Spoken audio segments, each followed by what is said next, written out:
Hello, Angela. Hello, Carl. Can you hear me? Yeah, perfectly. If you could just make sure it's me as well. Yeah, let me take mine off. Yeah, yes, I can see you. Just okay. Off a little bit for him. Okay. Depends on how he's. Yeah. Okay. There we go. So let me just have a look here where you are. Oh, there you are. Okay. Yeah. I just want to make sure it is recording. Yes, it is. Okay. And make. Do you want to change host, Karen? Yes. Okay, perfect. Okay, so there's still lots of people logging on, so we'll just wait. But if you want to just see how I share. Okay, pause, stop recording. Just check the screen share. Share screen. Share, there we go. I can see it. It's not full screen though, Carl. It's got this the slides on the side. Okay, slideshow. Okay. There we go. That's perfecto. Okay, cool. Awesome. All right, so we'll just wait a few more minutes and then I'll let you know when to go. Okay, awesome. All right. Thanks, I'm going to mute and just take camera off and I'll set John up quickly, okay? Yeah, perfect. If they're less than 30, I don't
Hi, everybody. We're still just waiting for quite a few people to join before we start our lovely Egypt training. So I'll come back to you in just a minute, John.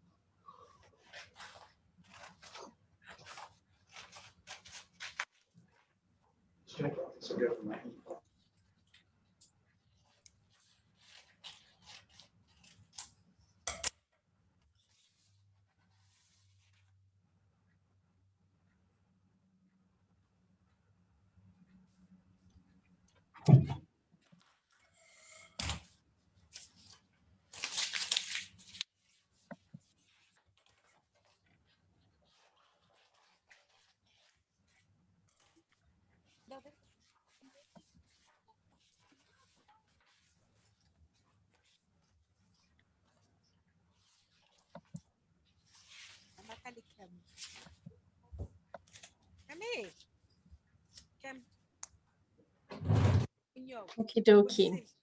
Let me just put my video in. Okay. Good morning, everybody. It's nice to have some training this week because we gave it a break last week. And so we're ready to go. We've got a very experienced Mr. Riddler, John Riddler, who knows everything about Egypt. It is a very exciting destination. And thank you, Adil, for sharing with all your Excel members. We're glad that some of them can join us today. And I know you're very excited about the destination. I am sure that those that can't join, it will be recorded so that we can share that recording on the YouTube.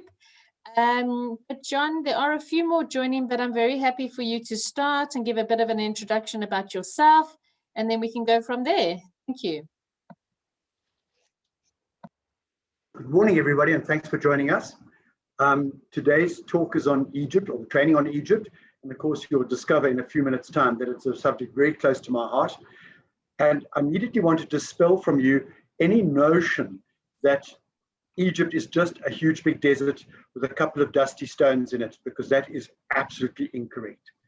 Egypt is simply the largest outdoor museum in the world and probably one of the most exciting places I have visited. And in fact, I have been 5 times, so that might tell you how much I enjoy it. So we will move on to the first slide, and I'll start unpacking Egypt for you and making it really simple, because it is a simple destination to sell, but very exciting. But you do need to infuse your clients to get them really fired up. So here we go.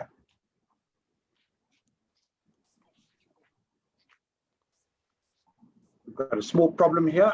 Just give me a second. John, just unshare and then share it again, because it's been up for a little while. Is Karen still there with you? Yeah, no, she's not. I've stopped the share. Okay, and then just share again. Yeah, Okay. you can just share again. It does it sometimes when you have it up for long. Yeah. Okay, let's just see if we can get it back. Green share screen at the bottom. There we are. Got it back. Sorry about that.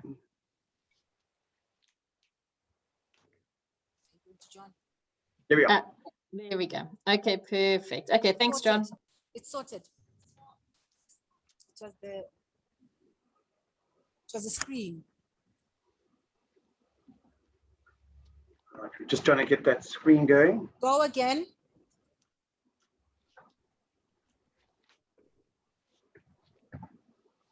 Sorry about that glitch. We'll be with you in a minute.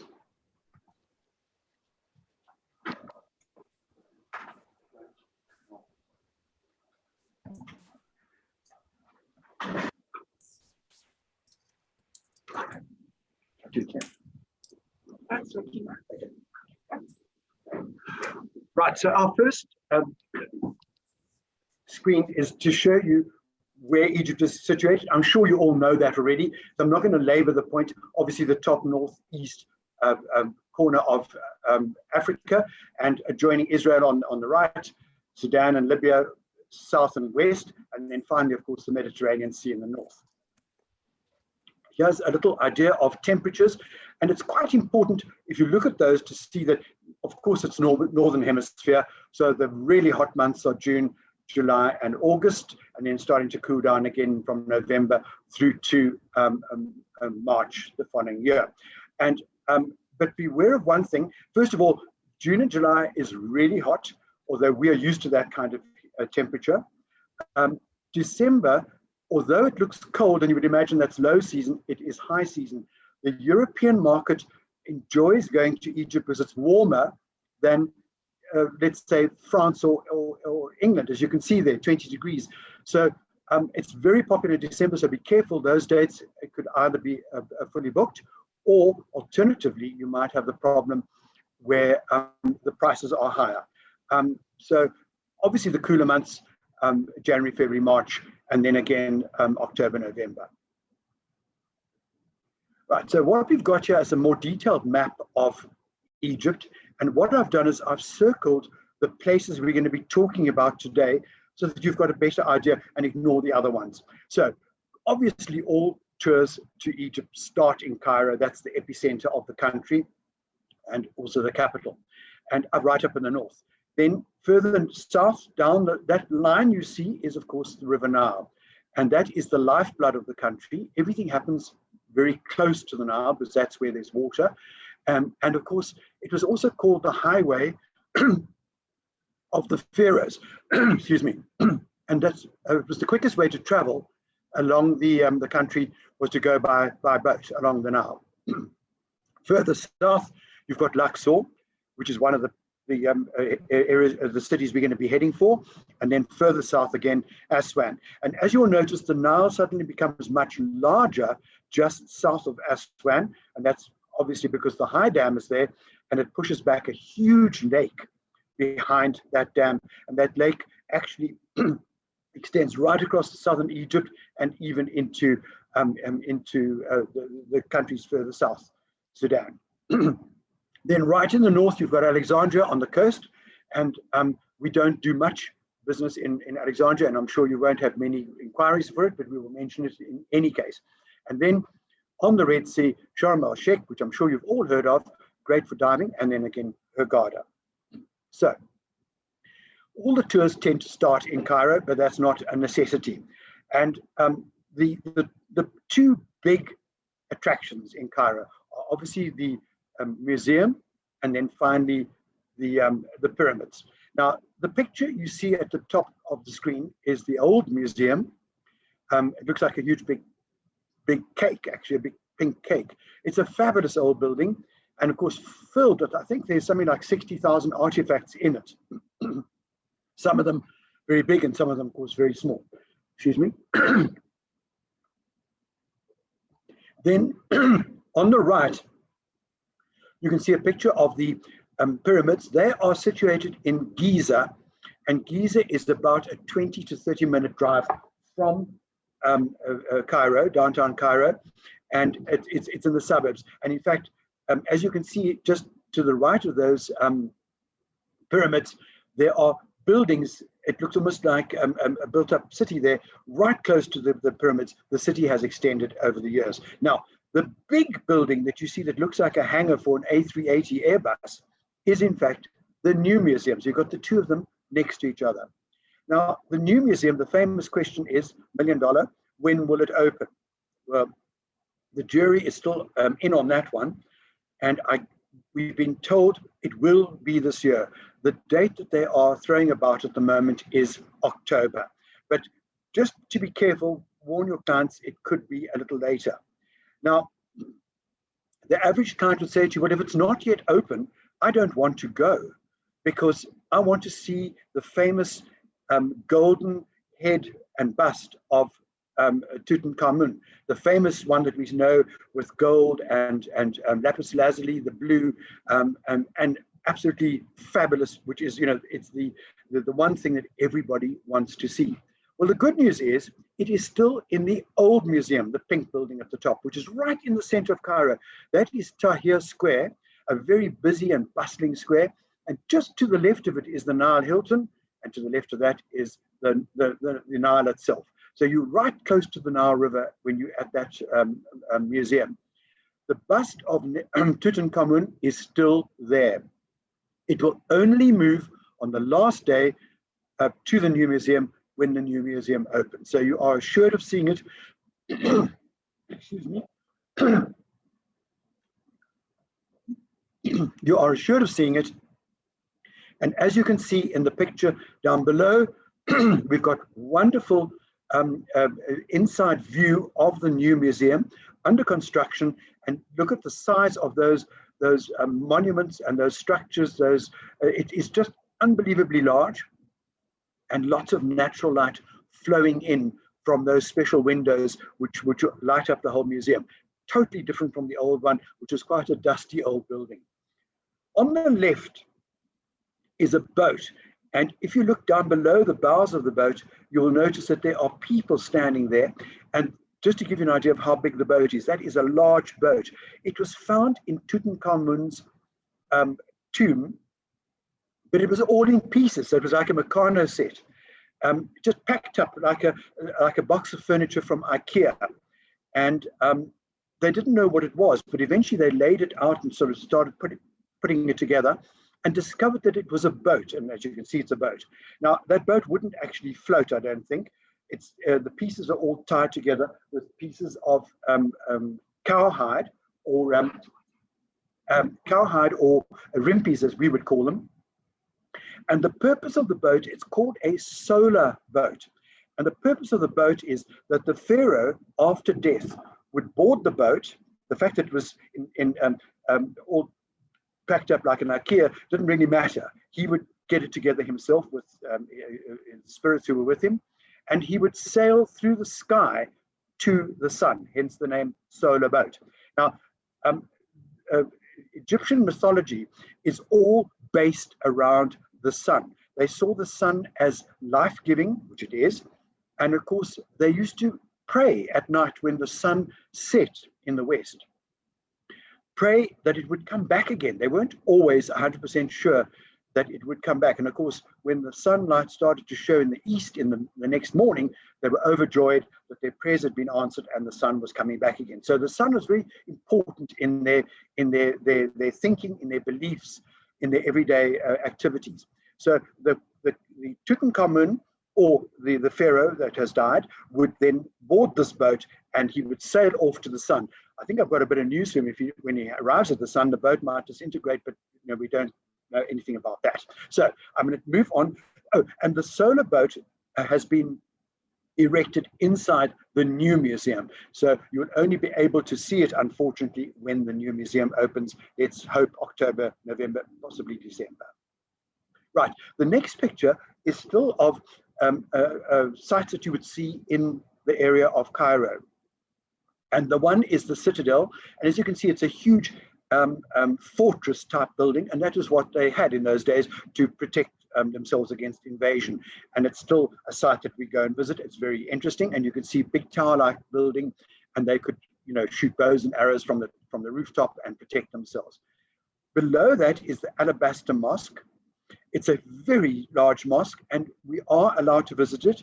And also, ladies are also welcome, which, as you know, is not always the case. So naturally, you remove your shoes. And the thing to remember for your clients is the ladies should always carry a thin scarf, a largish one, because when you enter places, holy places, you are expected to cover your cleavage and your shoulders. They should never be exposed. And also, if you've got very short shorts on, you should wrap it around your waist to cover your knees. That is the polite thing to do. But difficult to get one scarf to go around your knees, your cleavage, and your shoulders. So maybe more than one scarf might be a good idea. Then on the right, you can see the Coptic churches. And for those of you who didn't know, Egypt is actually very tolerant of other religions, and the Copts are, of course, the very ancient sect who are Christian, and you can see from the spires of the church that there are crosses there, and it's quite a big, I think it's about 6 or 7% of the population are Copts, which makes them Christian, and they are, the people are tolerant of them, and they're allowed to go about their business.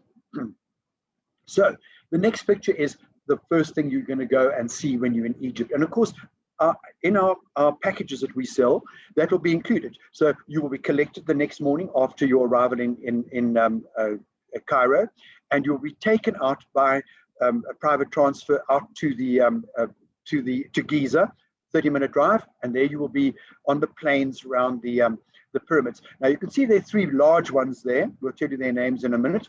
And then in the foreground, there are other smaller ones. Those ones have got a different shape. They're called step pyramids. And they do not allow you to climb the pyramids anymore. It was damaging them on the one hand, and also it was dangerous because those blocks that look as though you could just step up them like your garden path are in fact about 2 meters high. So it's quite difficult to climb them. However, we can arrange for you to enter one of those pyramids and go down to one of the tombs. It's a long, long passage and very weaving, and of course not very high. I think it's only about 4'5" or 4'6" high, so you have to bend as you go down. Those tombs are not well decorated, and I'll tell you about the decorated tombs in a few minutes' time.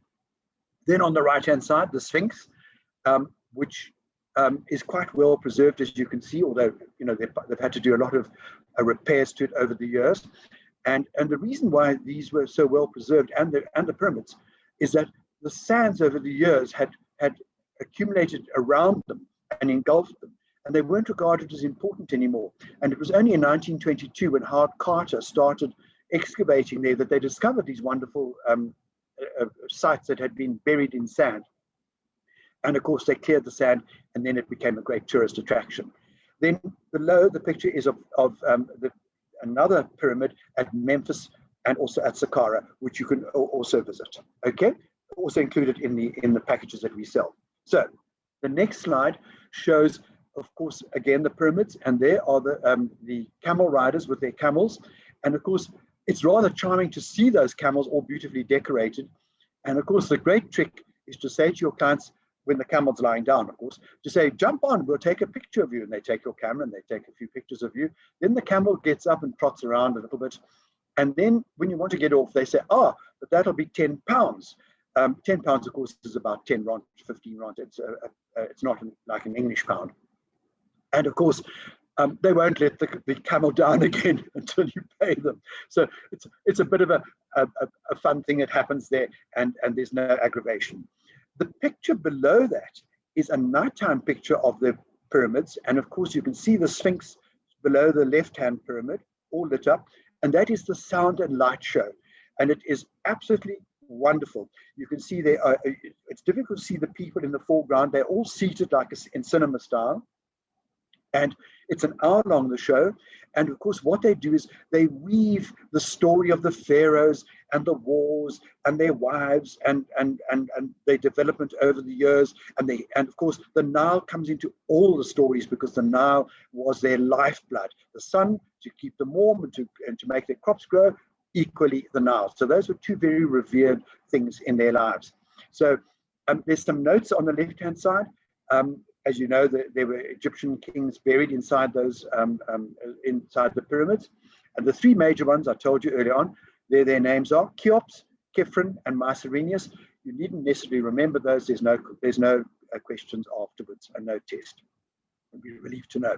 And then, just as a matter of interest, because you'll see them popping up all over the place, there are in fact 93 Egypts across Egypt. But these are the 3 most prominent ones, and these are the ones you'll see. And of course, the Egypts are still, the pyramids are still one of the 7 wonders of the world. Then, of course, the Sphinx, it was believed earlier on that if you dug underneath the Sphinx, you would find a tunnel that would lead to the 3 pyramids. That, of course, was not right.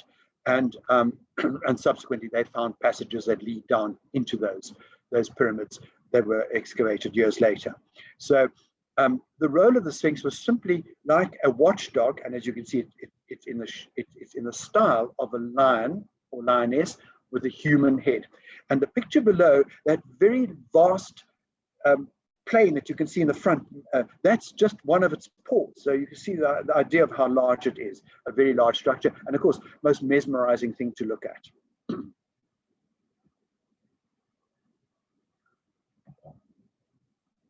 Right, now you might have heard about shopping in Egypt. Well, this is probably the greatest shopping experience you can go to. It is a huge bazaar, and as you can see, filled with Middle Eastern trinkets and goods, all manner of things. And I defy you to go in there even with just a single Egyptian pound in your pocket and come out with nothing. They will get that pound off you one way or another, and you will buy something for your granny or your sister or your aunt. But as you can see, full of metalware, brass, copper, there's lots of ceramics and very colorful items. And it's a fun place to go. The dealers are very friendly, but very persistent. And you're not going to find Benetton there, but as I said, there's lots of stuff. Also, lots of leatherware as well. Not so much clothing in that bazaar, but certainly a lot of fun to walk through it. And as you can see, it's huge, and a lot of it is undercover. There are courtyards, but it's mainly undercover as well. Then we have a map, excuse me. Right, now we have a map of the Nile River running from Luxor down to Aswan. Now this is actually quite simple. And when you leave Cairo, you're going to do one of two things. You're either going to fly to Luxor or to Aswan, one of the two. And you will then close that section by cruise. So if you land at Luxor, you'll cruise to Aswan, vice versa, you'll cruise from Aswan back to Luxor. And that will be determined by the day that the cruise operates. Now you can see we've put some simple notes there for you that our operators are currently operating 2 ships or similar. They've got about 8 ships. The others are still out of commission because obviously there isn't demand at the moment. They keep them permanently in readiness, and they can bring on a ship at short notice. You will board the ship either in Luxor or Aswan at lunchtime on the first day of your cruise. And as you can see, the embarkation is normally Thursdays for a 4-night cruise from Luxor. At the moment, it's changed to Monday. And I only mention this to you because when they start running all the ships, it will revert to those dates. And then the Aswan to Luxor cruise is normally our embarkation every Monday for 3 nights. And at the moment, it embarks on a Friday. So I'm sorry about that confusion, but I think the best thing to do here is simply contact Thompson's and let them work it out for you. And if there's a change, they will alert you to it. So that is the route that you will follow. And we'll give you some information on the itinerary as we go along. Now, as you can see, the ships are all 4- and 5-star, and you can see a stateroom there with large windows, very fancy furniture. The middle picture is the entrance foyer into the ship. And as you can see, very grandly and richly refurbished. And then, of course, all the ships have a pool on the top deck. And then there on the left-hand side is a picture of a typical ship. Some have balconies, as you can see, not all of them, and you don't need them because you're out and about most of the time.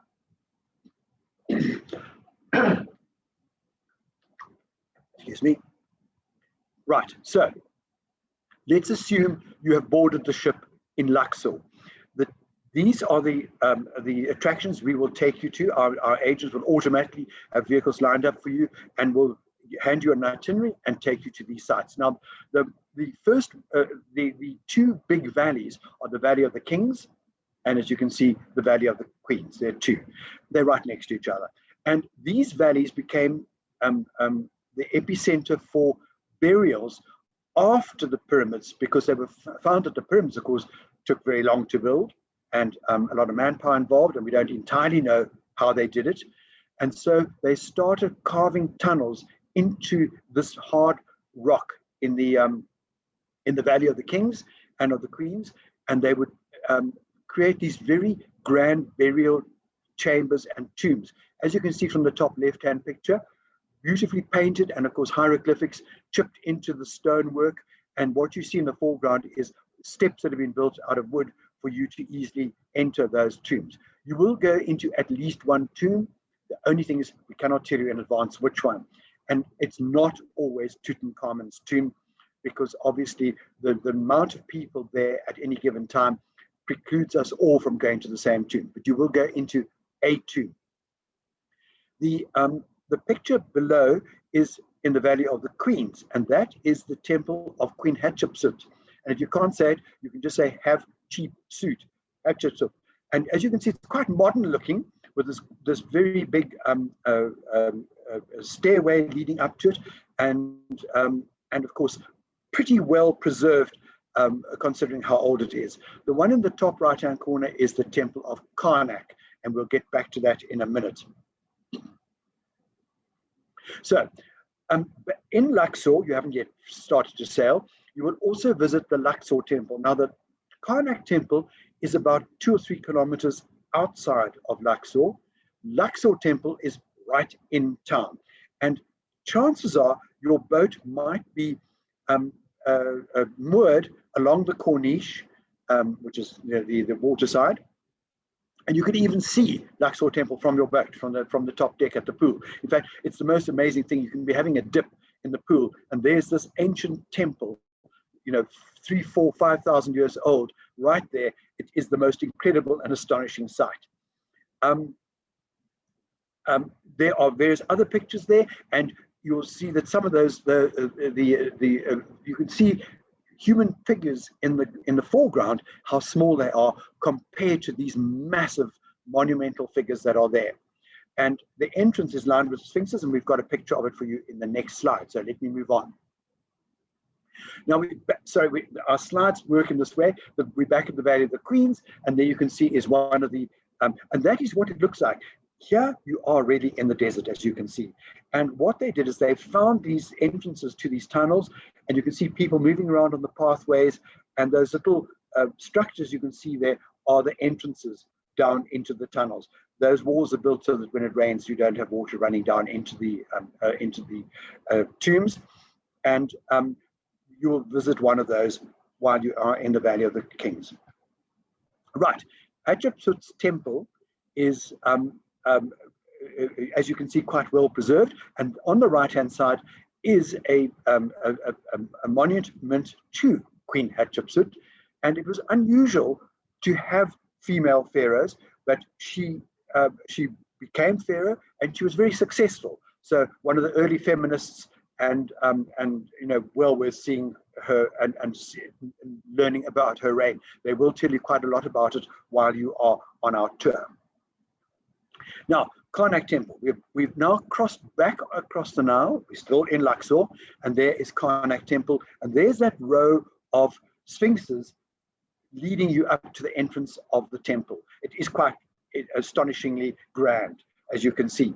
And then once you're inside the temple, these huge columns which held up the roof of the temple, that has of course disappeared now, but you can see these are massive columns, and they are all beautifully engraved with stories of what was happening at the time, and some of those will be explained to you during the tour. There's also a sound and light show there at night. If you haven't done the one in Cairo, I mention this because you might have missed the one in Cairo, you might want to do the one here. And it's also a very, very interesting sound and light show with wonderful pictures beamed onto the walls of the temple at night, and very well choreographed, so well worth seeing. Now, the cruise will take you down the Nile River towards Aswan, and I will tell you a little bit about the sites en route, but for the moment we are going to stick with Aswan. And of course, on the right hand side of your screen you will see that building with water around it, and that is the temple of Philae. And it needs further explanation, and that is simply the dam on the left hand side. That is the wall of the high dam, and it was built in, I think, 1962. And that is the big dam that holds back that lake that we saw on that map earlier on, the lake that then pushes right back into Sudan. And of course, the reason it was built was that the Nile had an intermittent flow, and of course it was affecting the crops further below because they couldn't rely on water all year round. The big dam was built so that they could gather a lot of water and then slowly let it out as and when they needed it for agricultural purposes downstream going towards Cairo and Alexandria. So back to the temple on the right, Temple of Philae, that was going to be immersed in water when the dam filled up. So they dismantled it, which was a mammoth task. And they brought it up onto higher ground on a small island called Philae Island. And there they reconstructed it. So it is an amazing feat of reconstruction and moving, and of course cost a lot of money as well. And there it is on the island, built true to its original design. And we take you there by boat. You've got to cross over. It's about a 10-minute ride on a boat. You get to Philae, and they will walk you around it and tell you about the feat of moving it, and of course why it's an important temple. You will have seen the high dam, and then if you move down in the picture, that is what we call the unfinished obelisk. Now, you might say, well, what is an obelisk? Well, normally they stand upright, and they were monumental. They called them the pharaoh's pin or needle, almost like a sewing needle, because it's got that shape. But of course, a lot larger, as you can see.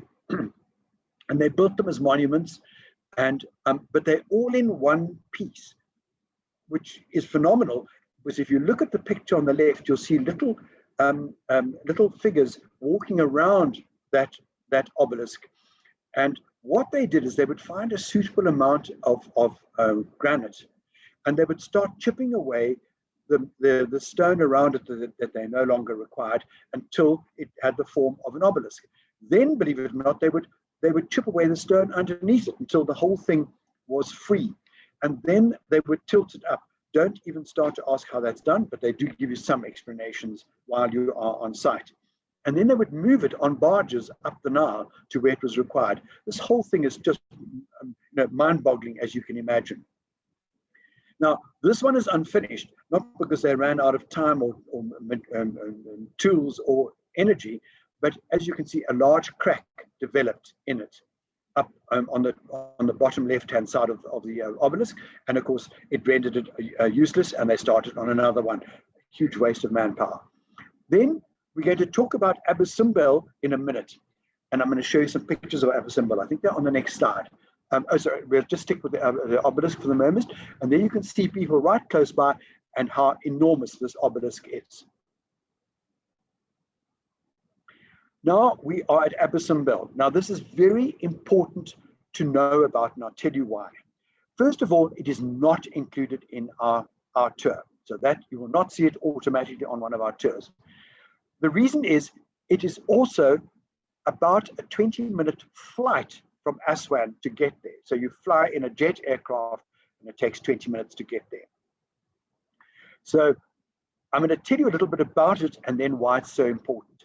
Abu Simbel also would have been immersed in the water of the Nile when the dam was filled, the same as we described earlier on with the Temple of Philae. The only difference is Abu Simbel is much larger. And in fact, it was carved into a mountainside, as you can see there. There was this vast rock, and they carved it into the rock. Those huge monuments were carved into the rock. And if you look to the right, between those trees on the right, there's a second temple, and it's smaller, and that was dedicated to his wife. So you've got the two temples side by side carved into a mountain. Now, that mountain didn't exist where it stands now. It was inside what is now the waters of the dam, and they decided it was important to save it. And they did a huge collection around the world through UNESCO, and they got enough money to move it. Now, it was going to be futile to move an entire mountain, because you'd really just want to see the actual temple. So what they did is they built a construction on higher ground of concrete, And all they did was they cut the top 1 meter of the original mountain and plastered it back onto the new piece of concrete that they built there. So behind that is a concrete wall. And of course, it's a bit like wallpapering in the general sense, but of course, very heavy wallpaper if you think about it. And you can go into the building behind and see the concrete wall. It's a bit of a letdown almost, because there is this amazing feat. But of course, as I say, it's 1 meter thick across right across that mountain. Now, why is it important to tell your clients about this? Well, first of all, it's not included in our tour. Secondly, it is expensive because you've got to fly there. And I think it runs into a sort of, I'm not sure, and you'd need to check this with our consultants, it could be as much as $200 US. But it is probably the best $200 you will spend while you are on this trip. And in fact, buy less trinkets in the market and spend your money on this. Because all you do not want is for your clients to come back and say, you didn't recommend we go to Abu Simbel. We told our friends we've been in Egypt, and they all say, did you go? And we say no. And of course, you're not going to fly back there to Egypt just to go and see one more temple. So absolutely emphasize to your clients that it is vitally important that they dig a little deeper into their pockets, add this to their itinerary, because it is one of the gems of Egypt. And as you can see, it looks down onto the Nile where it would have been if it hadn't been moved. The dam in Aswan, you can see quite a large wall in a sort of a curved style, and behind it the massive lake. And we needn't go into any more detail there. Now, once again, you can see the map with the Nile. We've moved now from Cairo to either Luxor or Aswan. In this case, we described the journey from Luxor down to Aswan. What we didn't mention to you is that during that journey from Luxor to Aswan, you will stop at 2 more major temples. Now, you might say, wow, we've seen a lot of temples by now. It's optional to go to, you go to the one, which is the temple at Esna. It's not on the map, but it's there. And the one at Komombo, it's not included on the itinerary. You can pay extra and go into it. It's right next to the Nile. You can walk to it. But the beauty of it is you can see them from the deck of your boat. So you might or might not want to go and see them, but as you know, there are other temples included in our itinerary. So we've now finished our cruise of 3 or 4 nights, and you either fly from Aswan back to Cairo or from Luxor back to Cairo. Now, if you do the trip to Abu Simbel, you can see Abu Simbel is right at the bottom of the map. There's a little star, and you can just see the BEL. That is where it is. So you can see it's quite a journey from Aswan, and hence the cost of and of course the need to go there by air.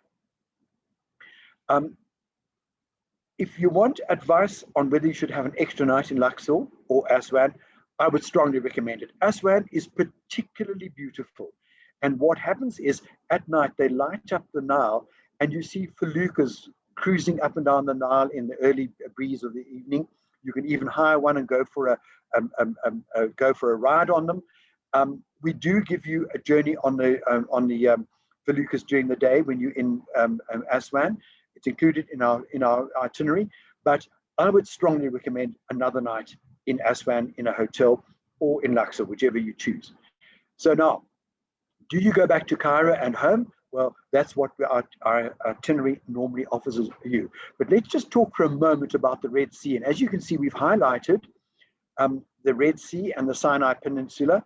And there you can see quite clearly Sharm el-Sheikh, which is famous for its diving, and of course, a great seaside resort.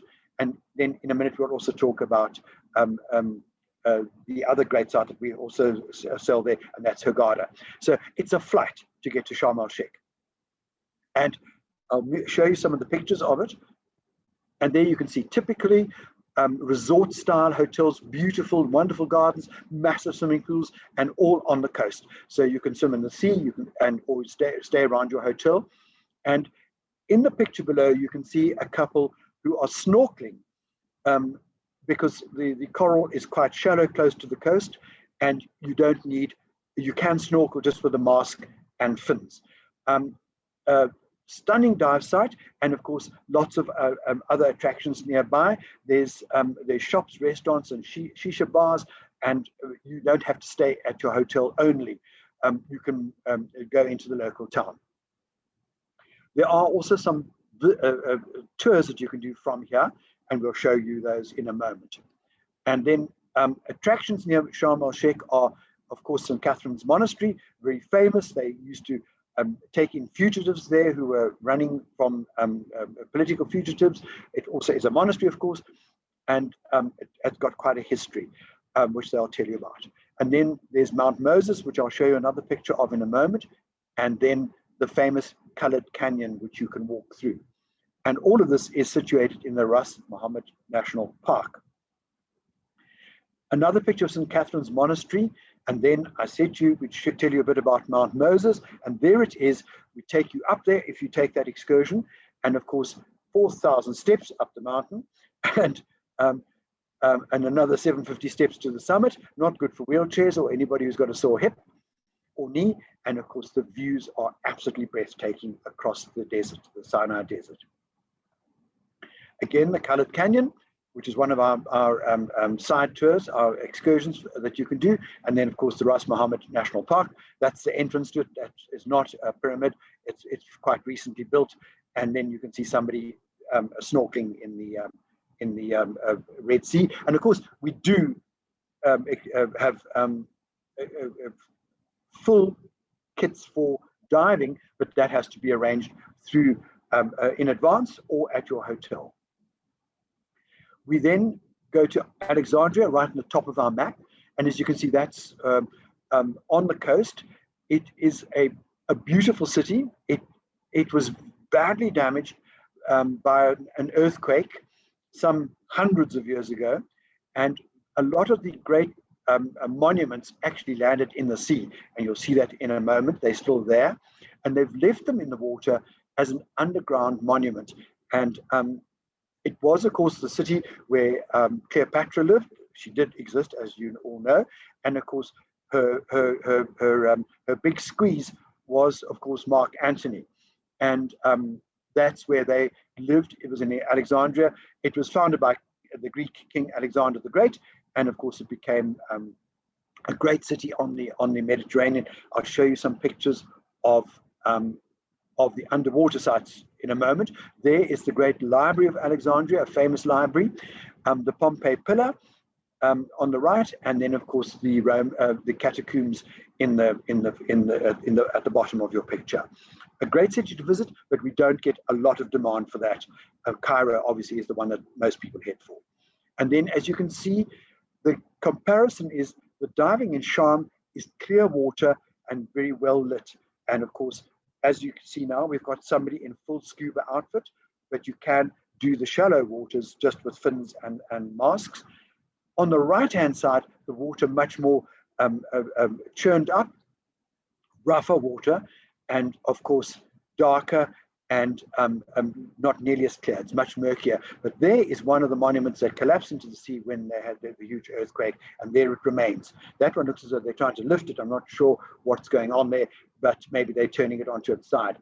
But it's a much more complicated diving event, and it needs a bit more investigation before you tell clients they can dive there. Now, lastly, Hurghada, also on the Red Sea, but as you can see, not on the Sinai Peninsula. It's on the main part of the on the eastern coast of the main land of Egypt, and there it is encircled. And again, you can see beautiful beaches, lots of palms, and we don't have another picture of it. And of course, just like you saw earlier on at Sharm el-Sheikh, lots of beautiful resort hotels, and there's a lot you can do. As you can see there, there's a village called Sakana, and there are bars, disco, shopping, and there's a great nightlife going on there. But as you know, people go there either for resort chilling and just being in the sun, and for snorkeling, or alternatively for some serious diving. But that you need to then engage the dive specialists, and they take you out in their boats with all the equipment into the Red Sea. So that wraps up our training. And I'm not sure if there are any questions. Do you have any questions from your side? Have you got questions, Angela? John, yeah, sorry. Thanks, Okay. John. That was awesome. Very, very interesting and brought back some lovely memories. I have been very privileged to visit Egypt. And in fact, I took in all those many years ago. So it was stunning. I see that Kay has kindly been answering some of the questions. But let's just see, does anybody please, okay, so we will upload the seminar onto YouTube a bit later, or it'll be up tomorrow morning so you can share with all your colleagues. Let me just have a look. I know you were asking Amir about a cruise from Cairo to Luxor. It's not something we have on our program at the moment, but Kay is going to try and find out. Tanya was having a wonderful time and reminiscing about all Egypt's excitement. Let's just see. Who else has some questions? Anybody got any other questions? Definitely a bucket list trip, yes. Let's just see, there's a new message that's coming there. What's an ideal package to offer clients, excluding Alexandria? How many nights? Kay, I don't know if you want to jump on, or John, I don't know, John, whoever can discuss. I know we've got a whole lot of packages on our website. What I'd like to just add here, and Kay, please just add as well. We, at the moment, we package a 7-night package, which is 4 nights in Cairo and 3 nights in on the cruise. Now, obviously, that is a simple package that gives you the highlights of Cairo, which we discussed, and then, of course, the highlights of the cruise. And obviously, that's an affordable package. If your clients are asking if that is sufficient, I would be inclined to say, rather talk them into taking the 4-night cruise, if that's possible. And or alternatively, stick with that package and take an extra night or 2 in Aswan to just enjoy the city of Aswan, and then take that side trip down to Abu Simbel, which I would strongly, strongly recommend. So it's your call, but 7 nights is the absolute minimum. You really can't do Egypt justice if you go for less than 7 nights. My feeling is I would go for 8 or 9 or even as many as 10. 10 is a super itinerary for Egypt. I hope that answers your question. Good, thanks, John. Sia Nell's got a client wanting to go to the, I don't know how you pronounce it, the Siwa Oasis. I realize it's more to the western side. Any insight or advice do you offer this type of excursion to this area? I'm sure we'd probably have to go through to our suppliers there, Kay. Yeah, there are a number of oases in the west of the western side of the Nile. Some of them are not that far from Cairo, but yes, it involves a separate journey, a separate quote. And people have got reasons for going to those oases. It's not much asked for, but we can get a quote for it. And there's also another famous oasis called Fayum, and where they found some incredible artifacts. Most of those have been removed, so they're not in Fayum anymore. But it's unusual for people to ask for those, but yes, we can accommodate them. Kay, do you have anything on that? John, I think it's just important that we do highlight that we use very reputable agents in Egypt who they have access to just about everything. So what we've packaged is really just to get it out into the market and to show people a whistle-stop visit, if you will, to Egypt. But absolutely everything can be tailor-made. And even the itineraries that we feature, if we say arrive on a Friday and spend 2 days in Cairo and then get on your cruise, I mean, you can fly straight to Aswan or Luxor, do your cruise, and do whatever land you want to in Cairo afterwards. They're all interchangeable. The only thing that's absolutely set are the sailing days of those cruises. And as you did intimate in the beginning, right now, they're different to what they would normally be because of COVID. But they will change back eventually, hopefully, when COVID disappears. So apart from the being sort of restricted to the days that the cruises leave, anything else can be swapped around, changed around, tailor-made, added, taken away, absolutely anything. Thank you, Kay. Could I add one more thing? We didn't mention it in the beginning, but if your clients would like to have a really really exciting night out in Cairo is to book a dinner cruise on the Nile, and we arrange it. We pick you up at your hotel, take you down to the waterside. You board the ship, and what it does, it's a lovely restaurant boat, and it has a band on board. They serve a stunning dinner, and Egyptian food is really great. There's no funny bits that you sort of say, "Oh, what's that?" The food is great. You can have, there's a lot of lamb involved, and obviously lots of vegetables and salads and beautiful breads and so on. And the band then strikes up. There's dancing, there's belly dancing, and it's a great, great night out on the Nile. So that's strongly recommended. The other thing I was going to say to you is that bring in any requests your client have. Just tell us, and we will pass those on to our agents and see what we can do. Years ago, I had a client who said they'd like to see a museum in Cairo that wasn't well known. It's called the Gaia Anderson Museum, and it was a house which was built by an Englishman, and he bought old furniture in Cairo before collecting antiques was popular, and he made this house look like a house in the sort of 16th century. Well worth going to, but it's not included on your normal itinerary. So just bring your request to us, and we will look at them and see what we can do for you. Okay, John, there's a few more questions, Yvonne. I'm not sure where you say how secure is Egypt. You mean how safe or stable? What are you asking there? Sorry, Yvonne. Yvonne? Angela, I'm just going to talk to Yvonne for the moment and tell her. Yvonne, one thing you must bear in mind is that during the uprising, which was called the Spring, the Arab Spring, no Westerners or tourists or any of the press were harmed. In fact, the idea of the Arab Spring wasn't an armed insurrection. It was just people raising their voices against the then government. And it was a peaceful event.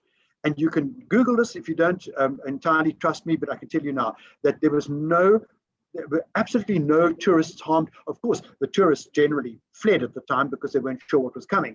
Well, nothing came. It was a political thing, and it was by and large very peaceful. A few Egyptians did succumb, and it was, I think, there were other events going on there at the time. There have been one or two events, and I deny that, over the years. I know that there was an attack on a busload of I think they were Japanese tourists, and that was just simply one of these things that we hear about in America all the time. It was a mad guy with a gun who just, lost it. And Egypt has actually had a very, very quiet run for the last at least 6 or 7 years. And I would go there tonight without any qualms. And nothing in life can be guaranteed, but I think you can tell your clients that it is safe. Perfect.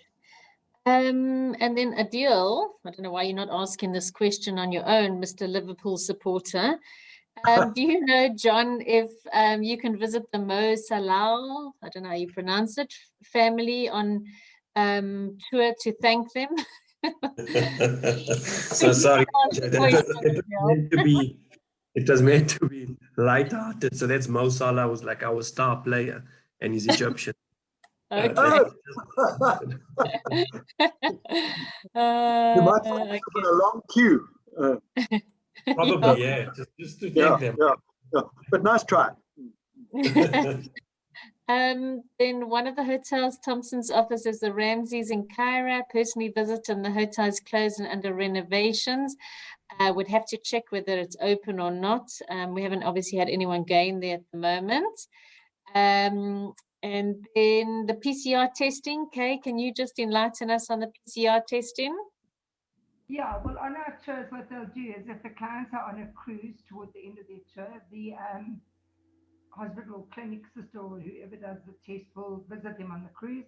Alternatively, it'll be arranged at your hotel, but our suppliers will arrange it. We do have all the information. It should actually be on our website. I'm going to actually ask you to put it on. I think it is. But our suppliers do assist with getting the test in time to get one. Perfect. And they need to obviously go in with a negative COVID test, and then same story on the back. Yeah, correct.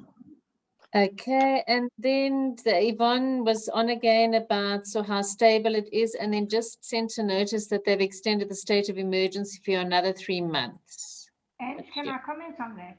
Yeah. I actually investigated that because I did see that it was on Travel Alert, and it was merely an extension of the state of emergency that they introduced in 2017, which I think, John, is possibly when the spring uprising you were referring to happened.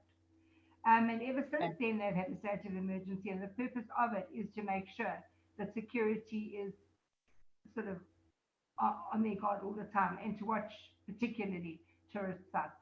So it's not something new. It's just an extension of something that's been around since 2017. That is that. Perfect. And then, Kay, do you know offhand if the Ramses is still under renovation, or do you need to check that? No, I will need to check that. I would be surprised because it is the one that was recommended to me. So I am going to check that, and I'll let you know, Ange. Okay, awesome. Okay, who else has more messages? Anybody else got any questions? I think we've covered all the ones in the chat. Amir, just tell us what you're saying. You Prani Advisor was there last week. Yeah, so I actually visited the hotel that you guys offer in Cairo, because I was in Egypt last week. Yeah. So I actually went to the hotel just to check out the hotel and to see, what it looks like, and to see the rooms, and to see if it's like actually something that we can offer our clients. Yeah. And then when I got to the gate, they told me that the hotel is under renovation and it's closed at the moment. So so I just wanted to know what's happening regarding that. Oh dear. Okay. Well, thanks for letting us know about that. Kay will check it out immediately. And how was it? How was it in Cairo? No, it was very nice, very nice, very nice. I did the Nile cruise dinner and all those things, so it was very nice. Good. So quite regarding that, the security, I was told that we needed, like I for myself, we needed various permissions to go to certain places, especially the pyramids. Or the police are very strict there. You can't just go anywhere. Apparently, that's what they were telling us there. So took us like some time to get the permissions from the police and all those things, especially the trip to Luxor. All the checkpoints we needed to give permissions, but I'm sure you guys obviously arrange all those things. Yes, we do. That's why if going through our operator, we do the whole work. So if I suppose you were just on your own, then that's a different story. And that is the benefit of going on one of our tours. So thank you. That's awesome feedback. Okay, thank you. Thanks. Anybody else got anything? Sorry, John. I'm concerned that security is coming up because, in fact, I would say that that's the thing you should worry about least. The fact that they've got those checkpoints shows that they take tourism really seriously, and they do, and that they are just acting. I know people become a little nervous when they see checkpoints, but that is to show that they are doing their job.